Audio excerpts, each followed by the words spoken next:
always believed my marriage was simple, comfortable, predictable. For 8 years, Daniel and I lived a quiet life, same breakfast every morning, same goodnight kiss every evening, same routine over and over again. But 3 months ago, that comfort started to crack. It began with small things, He started coming home late. He guarded his phone like it was a national secret. He stopped laughing at my jokes. He stopped holding me the way he used to. At first I told myself I was overthinking. But then there were nights he wouldn't come home until 1 a.m. and would say, "Work was crazy. It felt like a lie, and the worst part, he didn't even try to make the lie convincing. The night I found the lipstick stain was the night everything inside me broke. A faint pink smudge on his shirt collar. Not my shade, not my brand. I held it between my fingers like it was a piece of broken glass. My entire body shook with the realization that my husband, the man who promised fidelity, who promised forever, might be betraying me. He walked in minutes later, smiling, acting normal. I asked softly, "Who were you with tonight?" He froze for half a second, barely noticeable, but not to me. Then he answered too fast, "Two sharp coworkers." Why? "Because I found evidence of another woman on your clothes. That's why." But I didn't say it, not yet. 2 days later, I followed him.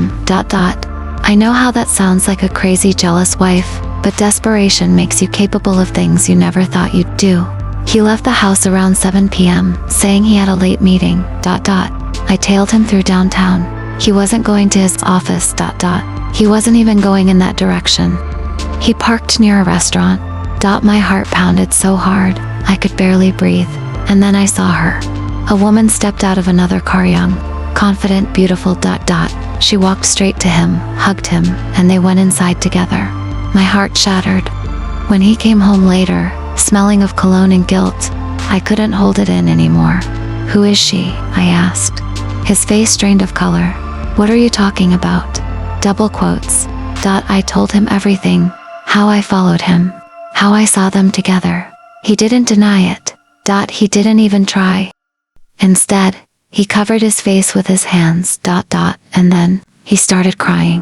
I had prepared myself for arguments. For excuses. For lies, not tears. "Is she your girlfriend?" I asked bitterly. He shook his head. "No, she's not what you think. My voice cracked.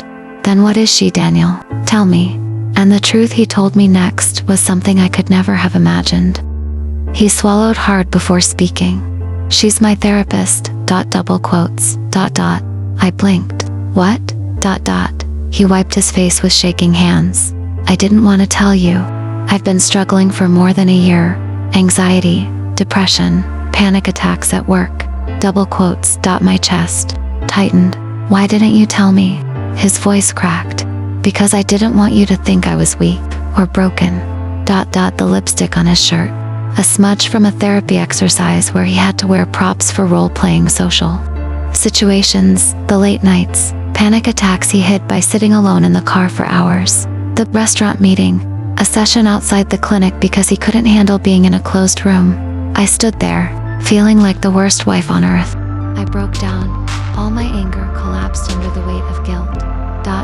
I had been so certain he was cheating. I never imagined he was drowning. I asked him gently, "Why didn't you tell me? I'm your wife." He whispered. "I didn't want to be a burden." That sentence stabbed me deeper than any affair ever could, because the betrayal wasn't that he hid another woman. It was that he hid his pain from me. We talked for hours. We cried. We apologized, both of us. We realized something important. Our marriage hadn't been attacked by another woman. It had been quietly bleeding from within. He promised to stop hiding things. I promised to stop assuming the worst, and the therapist. She started treating both of us together. Slowly, painfully, honestly. We rebuilt what was broken, not perfectly, not magically, but piece by piece.